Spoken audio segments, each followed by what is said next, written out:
Hello everyone, welcome to online engineering.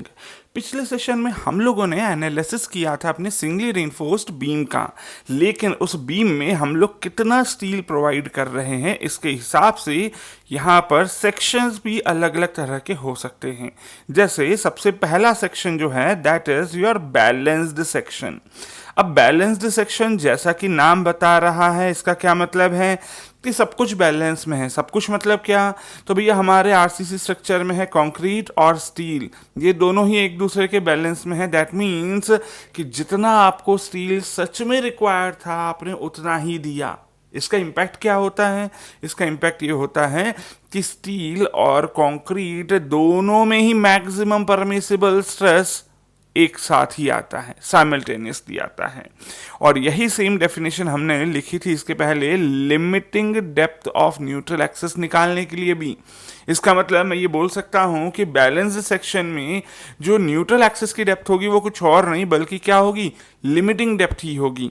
इसका मतलब चलिए जो भी कुछ यहाँ पर अभी सीखा पहले उसको लिखते हैं, फिर उसके बाद थोड़ा सा और एनालिसिस करेंगे इस बैलेंस्ड सेक्शन का, है ना। तो बैलेंस सेक्शन के बारे में मैंने आपको क्या बोला है, that amount of steel reinforcement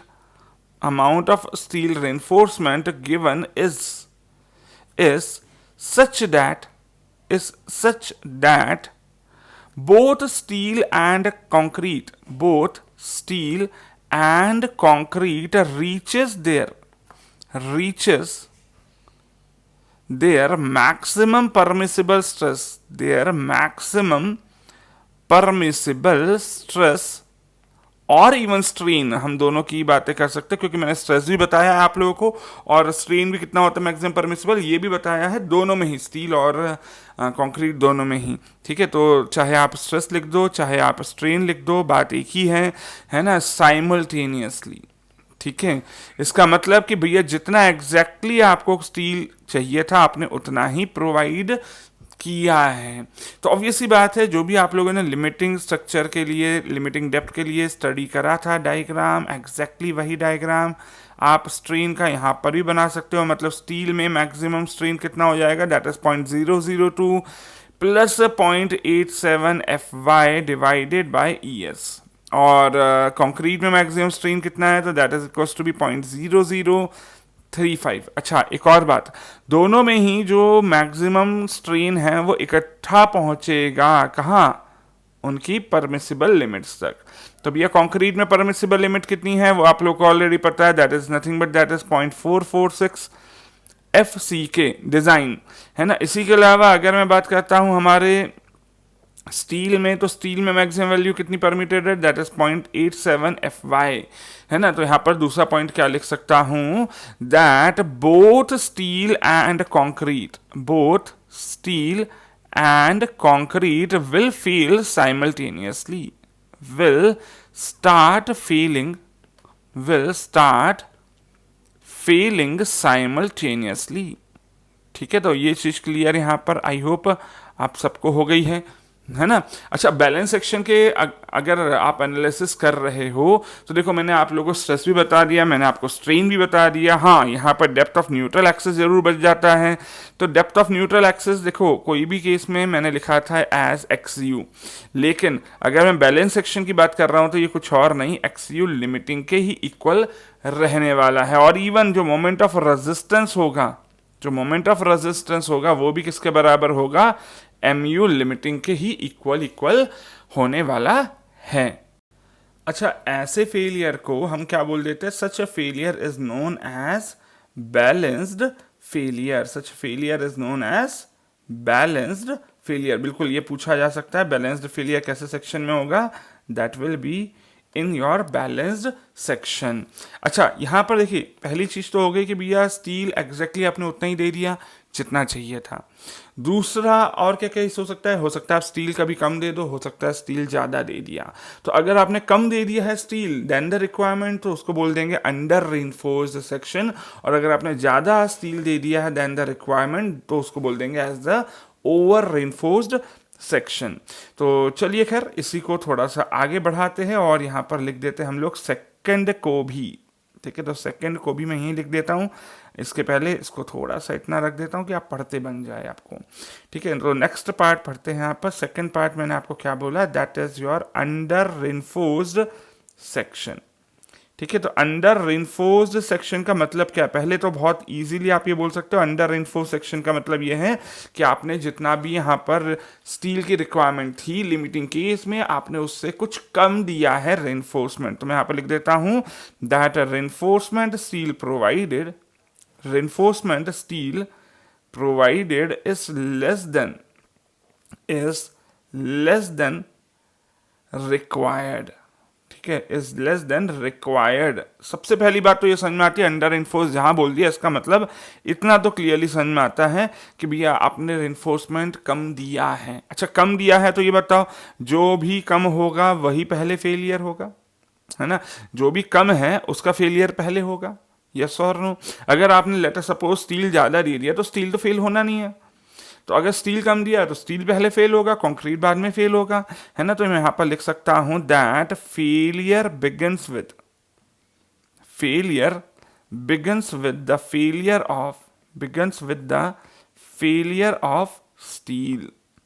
failure of steel. लेकिन एक बात बताओ, स्टील का फेलियर कैसे होता है? सर, स्टील एक डक्टाइल मटेरियल है, वो झटके से फेल नहीं होने वाला है ना। तो मैं यहाँ पर क्या बोल सकता हूँ कि जो फेलियर होगा वो कैसा फेलियर होगा, that will be a ductile failure, है ना।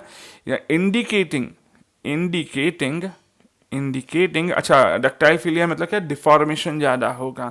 तो डिफॉर्मेशन ज़्यादा होगा तो उसके कारण क्या देखने मिल सकता है, हाई डिफ्लेक्शन देखने को मिल सकता है ना, या हो सकता है आपको हाई डिफॉर्मेशन देखने को मिल जाए, ठीक है, in the building. And then, और उसके बाद काफ़ी टाइम बाद जाकर हो सकता है आपका कंक्रीट भी फेल हो, क्योंकि अगर आपने स्ट्रेस धीरे धीरे इंक्रीज ही करते गए तो देखो एक पर्टिकुलर स्ट्रेस आएगा जब पहले तो स्टील फेल हो जाएगा क्योंकि स्टील कम है, और उसके बाद कुछ टाइम बाद क्या देखने को मिलेगा, अगर आपने और ज़्यादा स्ट्रेस अप्लाई करा है तो उस केस में वहाँ पर आपका कंक्रीट भी फेल हो सकता है। एंड देन मैं लिख सकता हूँ and then concrete will fail with the increase in stress, ठीक है। तो आई होप शायद बात समझ में आई है ना। तो अंडर रेनफोर्स सेक्शन होता क्या है, पहली चीज तो ये क्लियरली आपको समझ में आनी चाहिए थी, वो मैंने आपको समझाया है ना। आई होप शायद बात समझ में आ गई है। लेकिन हाँ, अगर मैं अंडर रेनफोर्स सेक्शन की बात कर रहा हूँ तो अंडर रेनफोर्स सेक्शन का एनालिसिस भी समझ में आना चाहिए। तो देखो, जब मैंने ये चीज़ बोली आप लोगों को कि भैया यहाँ पर आपने स्टील कम दिया है, तो स्टील में जो आपका डिफॉर्मेशन होगा वो पहले हो जाएगा, मतलब स्ट्रेन जो है स्टील में वो पहले अचीव हो जाएगी। मतलब कि यहाँ पर पहले जो हमारा स्टील है उसमें डिफॉर्मेशन कितना आ जाएगा, 0.002 प्लस 0.87 FY/ES, ये पहले अचीव हो जाएगा। जबकि यहाँ पर अभी जो स्ट्रेन होगा वो क्या होगा, दैट इज लेस देन 0.0035, ठीक है। ये कब होगा, एट फेलियर, ठीक है। फेलियर पर क्या देखने को मिलेगा कि हमारा स्ट्रेन इन द स्टील जो है वो तो अपनी मैक्सिमम परमिसिबल वैल्यू तक पहुंच गया, लेकिन स्ट्रेन इन द कंक्रीट जो है वो क्या है, लेसर देन द 0.0035 है।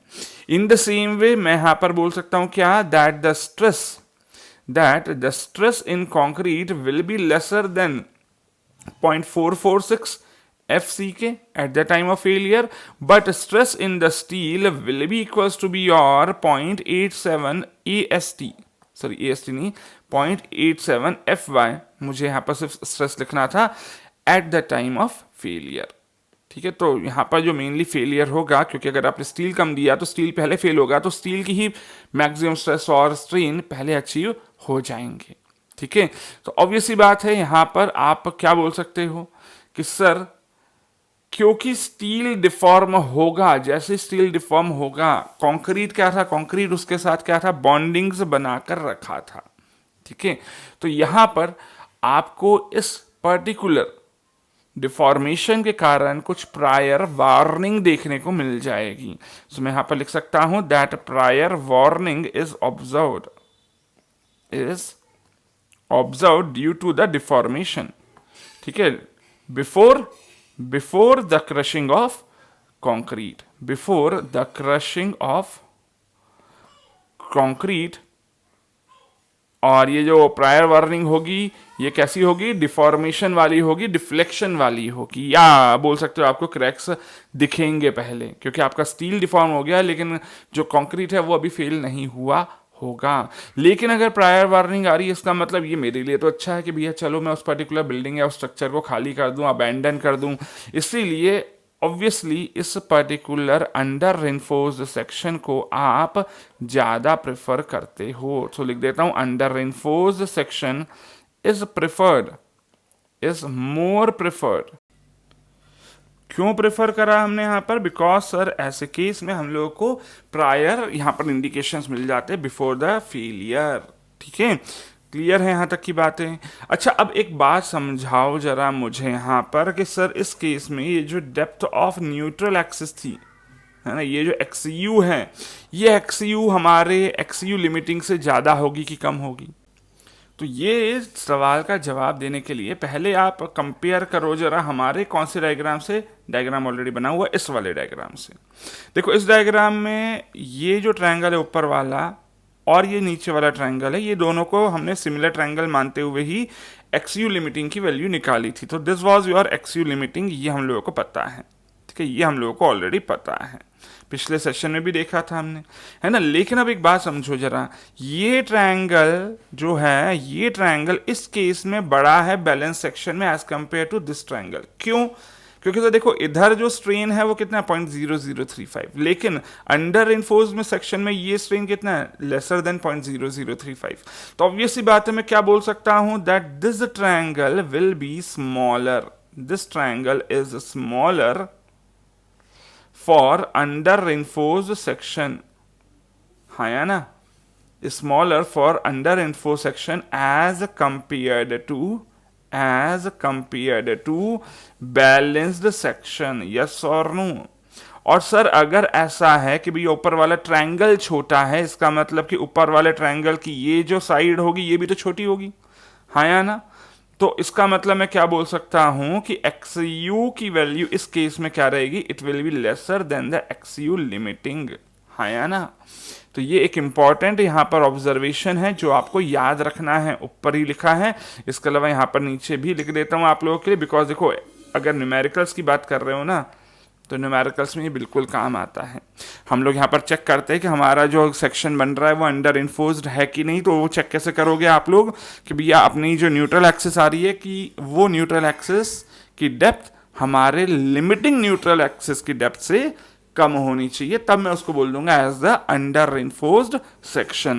क्लियर है ये कम कैसे हुआ, क्योंकि सर ये जो बैलेंस सेक्शन का ट्रायंगल था ये बड़ा है। क्यों बड़ा है? बिकॉज इसकी साइड बड़ी है, इसकी साइड छोटी है, ऊपर वाली साइड। ठीक है, ऊपर वाले ट्रायंगल को कंपेयर कर रहे हैं हम लोग।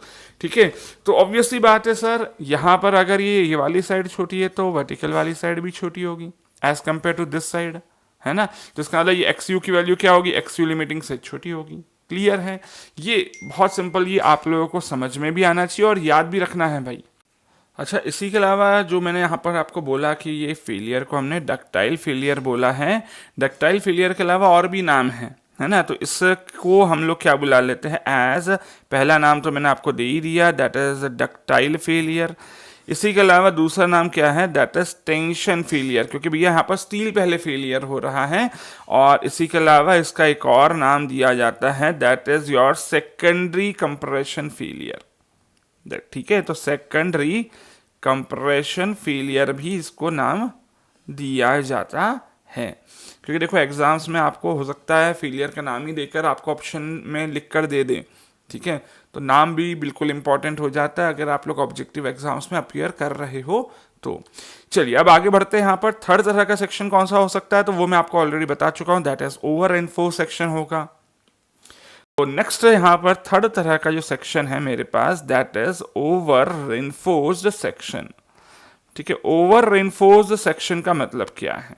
सबसे पहली बात कि मैंने यहां पर स्टील ज्यादा दे दिया as compare to the balanced section, तो लिख देता हूं that steel provided is more than required for required for limiting case, है ना। तो जो भी लिमिटिंग केस था उसमें जितना आपको स्टील चाहिए था उससे आपने ज़्यादा स्टील प्रोवाइड कर दिया। तो ऑब्वियस ही बात है कि अगर आपने स्टील ज़्यादा दिया है तो पहले फेलियर किसका होगा, कंक्रीट का होगा। तो मैं लिख देता हूं that as steel is more, as steel is more, failure will begin with, failure will begin with the failure of concrete, will begin with the failure of concrete. ठीक है, तो पहले किसका फेलियर हो जाएगा, अब कंक्रीट का फेलियर होगा। लेकिन अब आप लोग ये ऑलरेडी जानते हो कंक्रीट कैसा मटेरियल है, डक्टाइल है कि ब्रिटल है। सर कंक्रीट तो कैसा है, ब्रिटल मटेरियल है। सो मैं यहां पर लिख सकता हूं that failure will start with the failure of concrete and failure will start with brittle failure of concrete, with brittle failure of concrete। And obvious सी बात है यहाँ पर, क्योंकि कंक्रीट में कंप्रेशन है, कंप्रेशन में जो हमारा कंक्रीट का फेलियर होगा कैसा होगा, कंक्रीट क्रश होकर यहाँ पर टूट जाएगा, है ना। सो मैं यहाँ पर लिख सकता हूँ that such failure will be known as, such failure is known as, ऐसे फेलियर को क्या बोल देते हैं हम लोग, एज योर ब्रिटल फेलियर। ठीक है, ब्रिटल फेलियर है सर, ये तो आप पहले भी लिख चुके हो। हाँ भाई, दूसरा नाम भी दे देता हूं, दूसरा नाम क्या है, that is your primary compression failure, that is primary compression failure. अच्छा ये बताओ, अगर मैं ये बोल रहा हूँ कि भैया कंक्रीट यहाँ पर कम है, स्टील ज़्यादा है, तो पहले क्योंकि कंक्रीट फेल हुआ तो पहले स्ट्रेन की मैक्सिमम वैल्यू किस में अचीव हो जाएगी, जो मैक्सिमम स्ट्रेन है वो कंक्रीट में पहले अचीव होगा कि स्टील में। ऑब्वियस सी बात है सर, कंक्रीट कम है तो कंक्रीट में तो मैक्सिमम वैल्यू आ गई स्ट्रेन की कितनी, 0.0035, लेकिन जो स्टील है उसमें जो मैक्सिमम वैल्यू होती थी कितनी, 0.002 प्लस 0.87 FY/ES। यहाँ जो स्ट्रेन होगा स्टील में वो इससे कम होगा, है ना, और स्ट्रेन इन द कंक्रीट उसकी मैक्सिमम स्ट्रेन पर ही रहेगा। यस और नो, चीज क्लियर है। अच्छा देखो, यहां है हमारा ये डिस्टेंस को क्या बोलते हैं हम लोग, as your X U limiting, sorry this is your X U. ठीक है, लेकिन अब एक बात जरा कंपेयर करना, बैलेंस्ड सेक्शन में क्या था कि यही पूरी की पूरी डेप्थ में मुझे यहां पर भी 0.0035 करना था और इधर भी मेरे को क्या करना था, maximum value of the strain in the steel करना था। ठीक है, तो ऑब्वियसली बात है this is your X U limiting for the balance section case. ठीक है, क्यों, क्योंकि इधर मैक्सिमम वैल्यू कितनी थी, दैट इज 0.0035, और इधर मैक्सिमम वैल्यू कितनी थी, that is also 0.002 plus 0.87 FY/ES। तो बैलेंस्ड सेक्शन में तो ये दोनों ही इकट्ठे अपनी मैक्सिमम वैल्यू तक पहुंचे थे, है ना, लेकिन डेप्थ तो दोनों में ही सेम है, दैट इज स्मॉल डी, है ना, ये डेप्थ तो दोनों में ही सेम है। तो ऑब्वियस सी बात है, ये जो न्यूट्रल एक्सिस है, ये न्यूट्रल एक्सिस अगर मैं ये बोल रहा हूं कि भैया ऊपर वाले ट्रायंगल की ये साइड तो 0.0035 दोनों में है ना, लेकिन यहां पर ये वाली साइज को भी बड़ा रखना है, इतना छोटा नहीं करना। तो इसका मतलब क्या हो जाएगा कि ये दोनों ही ट्रायंगल्स में मुझे ये डी डेप्थ को अकोमोडेट करना है, जिसके कारण आपका ऊपर वाला जो ट्रायंगल है, ऊपर वाला जो ट्रायंगल है वो क्या हो जाएगा, छोटा हो जाएगा as compare to this one. क्यों, क्योंकि यहां पर आपने सिर्फ ऊपर वाले ट्रायंगल में maximum value of the strain को अकोमोडेट करा, लेकिन नीचे वाले ट्रायंगल में आपने कुछ छोटी वैल्यू अकोमोडेट करनी है। इसका मतलब मैं क्या बोल सकता हूं कि जो नीचे वाला ट्रायंगल है यहां पर इस केस में दिस ट्रायंगल इज स्मॉलर। ठीक है, जबकि अंडर रेनफोर्स सेक्शन में क्या देखने को मिला था कि ऊपर वाला ट्रायंगल छोटा था। तो अगर नीचे वाला ट्रायंगल छोटा है, इसका मतलब मैं क्या बोल सकता हूं कि D-XU की वैल्यू छोटी होगी as compare to, is lesser than D-XU limiting, हाँ या ना। और अगर D-XU लिमिटिंग की वैल्यू छोटी, इसका मतलब XU की वैल्यू क्या रहेगी, that will be more than XU limiting. समझ में आ रही है बात। यहां पर क्या बोला मैंने, एक बार वापस लिख कर दे रहा हूं, that D-XU in this particular case will be lesser than D-XU limiting. और इसी का इंटरफेरेंस आप क्या बोल सकते हो, that XU in this particular case will be more than XU limiting. Clear है। एंड ऑब्वियसली बात है, ये बिल्कुल आपको न्यूमेरिकल्स में काम आने वाला है। ठीक है, अच्छा आगे लिख देता हूं, that strain in concrete is equal to be 0.0035, but ये तो फेलियर की बात कर रहा हूं, at failure but strain in steel will be lesser than 0.002 plus 0.87 fy by es। ये खैर मैं ऑलरेडी आप लोगों को डायग्राम में भी लिख कर दे चुका हूं, बट आई होप शायद क्लियर है।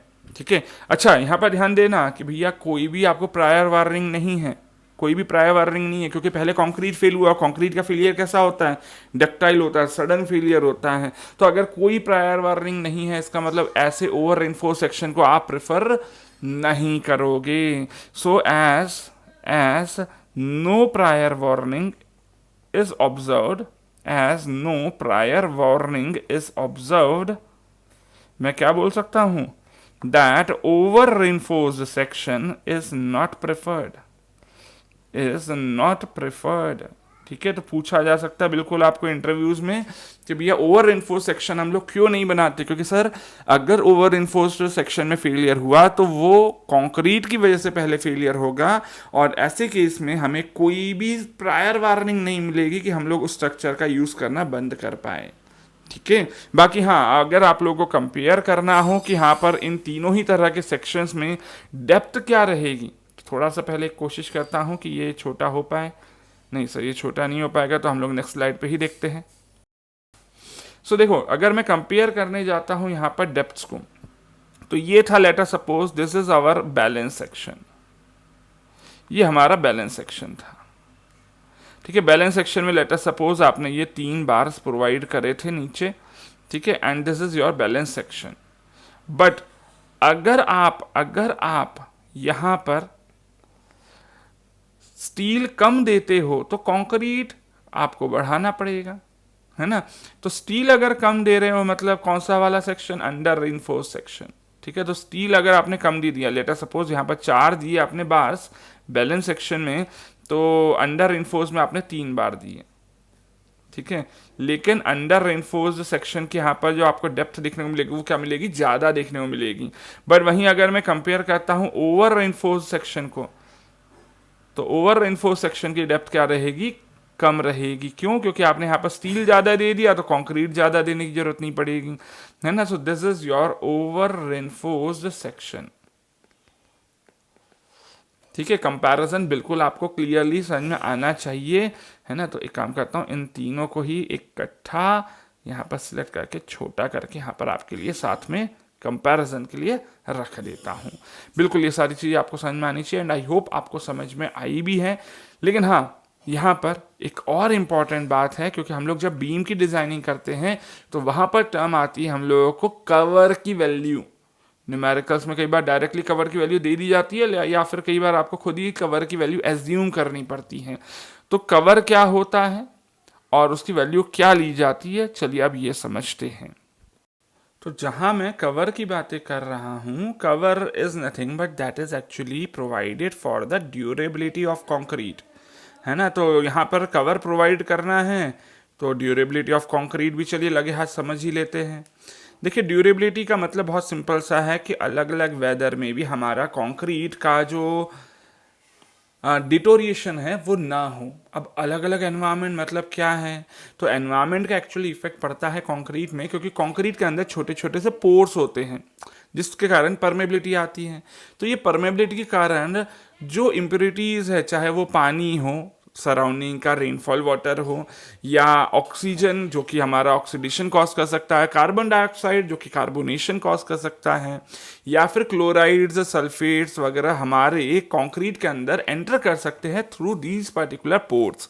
और ये पोर्स में से जो भी कुछ एंटर करेगा वो हमारे स्टील में कोरोजन कॉज कर सकता है, और साथ ही साथ हमारे कंक्रीट के अंदर श्रिंकेज भी कॉज कर सकता है।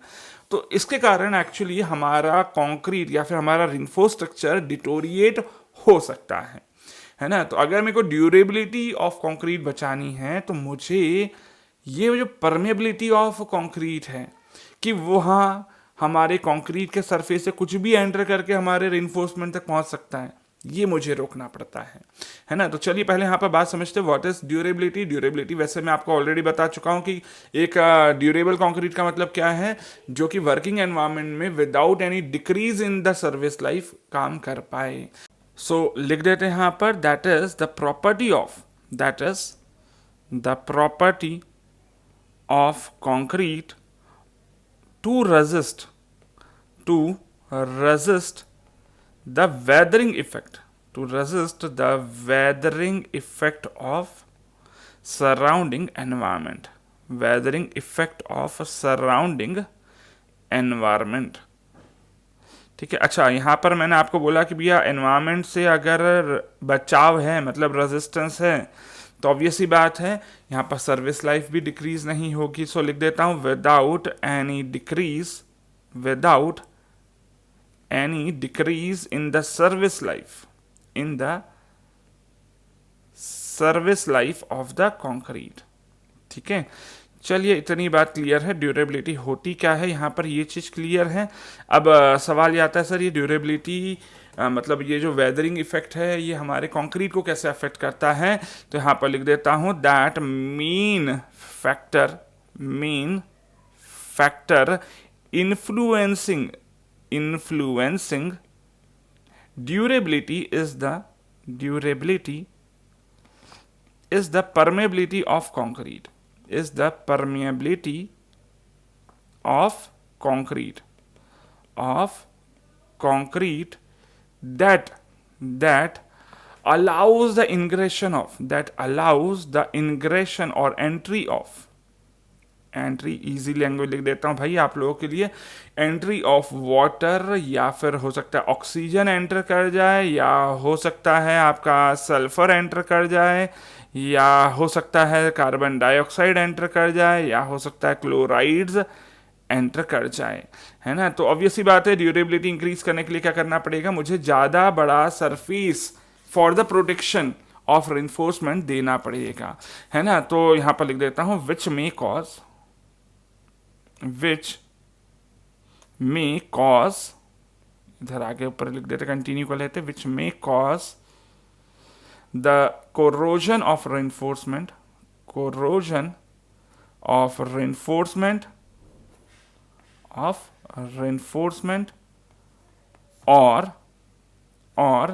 shrinkage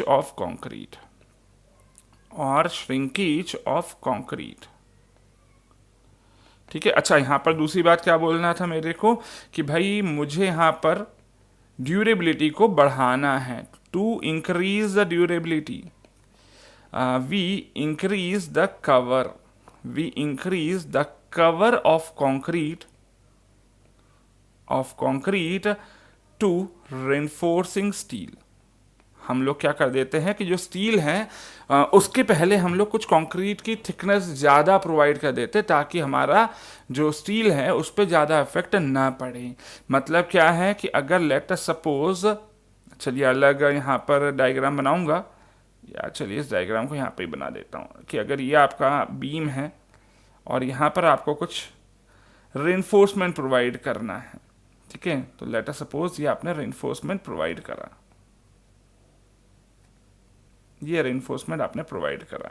अच्छा, सिर्फ यही रेनफोर्समेंट नहीं है, हम लोग क्या करते हैं कई बार स्टिरप्स भी प्रोवाइड करते हैं। तो लेट अस सपोज ये आपने स्टिरप्स भी प्रोवाइड करने हैं, तो दिस इज योर स्टिरप, ठीक है, दिस इज योर स्टिरप, ये स्टिरप बार है, ठीक है। स्टिरप बार्स के बारे में आगे पढ़ोगे आप लोग अभी, तो अभी इग्नोर कर लो अगर ना समझ में आता है तो, है ना, चलेगा। अगर नहीं समझ में आ रहा चलेगा, बिकॉज अभी पढ़ना बाकी है। तो अब जो चीज़ पढ़ी ही नहीं है वो नहीं समझ में आएगा तो चलेगा एक बार, ठीक है। लेकिन हाँ, पढ़ा हुआ भी ना समझ में आए तो वो नहीं चलता है। तो अभी आप लोगों ने नहीं पढ़ा है स्टेप्स क्या होते हैं, चलेगा, ठीक है। अगर आपको ये ना क्लियर हो कि सर ये जो एक्स्ट्रा बार दिख रहा है ये क्या है ना, तो चलेगा, ये पार्ट नहीं समझ में आएगा, चलेगा। तो इससे स्टिरअप को मैं अलग कलर दे देता हूँ, दिस इज योर स्टिरअप, ठीक है। ये लाल कलर से आपने स्टिरअप दे दिया। बाकी इसके अलावा जो मैंने आपको मेन बार्स बोले वो ये है, ब्लू कलर से मैं इसको गोला गोला जो दिख रहा है आपको, ये है आपका क्या है, ये मेन बार्स हो गए।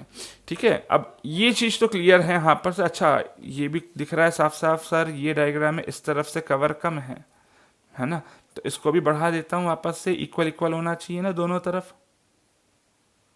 चलिए सर, ये हो गया हमारा। अब बात को समझना है यहाँ पर कि हमारी जो टोटल बीम की डेप्थ है दैट इज कैपिटल डी है। ठीक है, अच्छा यहाँ पर मैंने जो आपको बोला, these are your main bars, these are your main reinforcement bars, सिर्फ ये नहीं है बल्कि ये भी है। ठीक है, इसके अलावा ये जो लाल कलर का है, ये लाल कलर का क्या है, this is your stirrups, this is your stirrups. ठीक है, अब सुनिए, मैंने आपको बोला था कि जो मेन बार है ना, ये मेन बार, ये मेन बार, ठीक है, मेन बार के सेंटर से अगर मैं डिस्टेंस देखता हूं तो मेन बार के सेंटर यहां से टॉप से लो, मेन बार का सेंटर है ये। ठीक है, तो यहां तक के डिस्टेंस को हमने क्या लिखा था, as a small D, that is the effective depth. ठीक है, so what is this small D, this is the effective depth, और कैपिटल डी क्या है, that is the gross depth. लिखूं क्या, हाँ सर लिख दीजिए, पहली बार पढ़ रहे हैं हम लोग, तो लिख देता हूं, gross depth is capital D और स्मॉल डी क्या है, that is the effective depth. ठीक है सर। अच्छा, इसी के अलावा यहाँ पर बात ध्यान रखिएगा कि अगर मैं स्मॉल डी निकाल रहा हूं तो वो कुछ और नहीं बल्कि क्या हो जाएगा, capital D minus effective cover होगा। ठीक है, तो यहां से क्लियरली समझ में आ रहा होगा that this is nothing but this distance is your effective cover, this is your effective cover. ठीक है, तो अब इफेक्टिव कवर जो दिख रहा है ना, इफेक्टिव कवर में भी क्या देखने को मिल रहा है हम लोगों को कि सर एक नहीं बल्कि दो बार्स हैं। दो बार्स कौन से, एक तो ब्लू वाला बार और दूसरा है लाल वाला बार जो आपने स्टिरअप बोल दिया है ना। तो इन दोनों को अगर मैं हटा दूंगा तो ये डिस्टेंस बच जाएगा। ये डिस्टेंस कहाँ से लिया देखो जरा। ठीक है, इसको वापस से बना देता हूं, ये डिस्टेंस। ठीक है, this distance is your clear cover, this distance is clear cover। ठीक है, तो ये भी अलग अलग दो कवर हो गए यहाँ पर, बिल्कुल आप लोगों को डेफिनेशन क्लियर होनी चाहिए। तो अब यहाँ पर दोनों की ही डेफिनेशन लिख देते हैं। पहला जो था आपका, that is nominal clear cover, that is nominal clear cover. ठीक है, तो what is this, this is nothing but this is the minimum clear cover provided to the outermost steel reinforcement. अब वो आउटर मोस्ट स्टील रेनफोर्समेंट आपका main reinforcement हो या फिर आपका स्टिरअप क्यों ना हो। ठीक है, तो what is this, this is the distance, this is the distance of surface of, this is a distance of surface of outermost reinforcement steel, of reinforcing steel from the surface of concrete, from the surface of concrete। ठीक है, but अगर मैं यहाँ पर बात कर रहा था इफेक्टिव कवर, क्या था, इफेक्टिव कवर था that is up to the centre of the main reinforcement. ठीक है, तो यहाँ पर हम लोगों को जो आईएस कोड बोलता है, वो आईएस कोड क्या बोलता है, ये नॉमिनल क्लियर कवर की ही मिनिमम वैल्यूज हमें बोली है। आईएस कोड ने क्या वैल्यूज बोली, according to the exposure conditions minimum nominal cover की वैल्यूज दी गई है, मिनिमम नॉमिनल कवर की वैल्यूज दी गई है। ठीक है, तो क्या वैल्यूज दी गई है, वैल्यूज है हमारे पास एमएम में। एक्सपोजर कंडीशंस में सबसे पहले माइल्ड एक्सपोजर कंडीशन अगर है तो उसमें मिनिमम आपको 20 mm का कवर देना चाहिए। अगर मॉडरेट एक्सपोजर है तो 30 mm का। वहीं अगर आपका सीवियर कंडीशन है तो सीवियर कंडीशन में 45 mm का आपको कवर देना है। अगर वेरी सीवियर कंडीशन है तो उस केस में आपको देना है 50 mm का कवर, और अगर एक्सट्रीम कंडीशंस है तो आपको देना है 75 mm तक का कवर। ठीक है, लेकिन सर इनमें भी कुछ चेंजेस किए जा सकते हैं। ये तो हो गया हमारा आईएस कोड क्या बोलता है, ये याद होना चाहिए, बिकॉज जब आप न्यूमेरिकल करोगे ना तो total depth of the beam आपको हो सकता है पूछ लें। ठीक है, अब यहां पर आगे सुनिए, for main reinforcement, for main reinforcement up to 12 mm diameter, up to 12 mm diameter। ठीक है, अगर 12 mm से 12 mm या उससे कम का आपने यहाँ पर डायमीटर बार यूज करा है तो, और साथ ही साथ माइल्ड एक्सपोजर है, मतलब सबसे हल्का फुल्का एक्सपोजर है आपका, तो उस केस में आप अपने नॉमिनल कवर को 5 mm से रिड्यूस भी कर सकते हो। मतलब मैंने क्या बोला, for mild exposure the nominal cover may be reduced by 5 mm। मतलब आप उस केस में आप 5 mm से रिड्यूस कर दो अपने नॉमिनल कवर को, चल जाएगा अगर आपका रेनफोर्समेंट छोटा है तो, है ना। लेकिन अगर मान ले यहाँ पर आपका जो एक्सपोजर कंडीशन है वो माइल्ड से थोड़ी सी ज़्यादा है, for exposure condition of severe and very severe, this reduction of 5 mm may be given, 5 mm may be given अगर आपका कंक्रीट बहुत स्ट्रांग है। if concrete grade is M35 and above, ठीक है। तो अगर आपका कंक्रीट ज़्यादा स्ट्रांग है, ज़्यादा स्ट्रांग मतलब लेस परमिएबल होगा, है ना, तो उस केस में आप 5 mm का रिडक्शन सीवियर और वेरी सीवियर में भी प्रोवाइड कर सकते हो। तो बिल्कुल ये बात क्लियरली समझ में आनी चाहिए आप लोगों को। क्लियर है यहाँ पर? ठीक है, तो ये नॉमिनल कवर क्या होता है, इफेक्टिव कवर क्या होता है, ये दोनों ही पार्ट आपको क्लियरली समझ में आने चाहिए थे।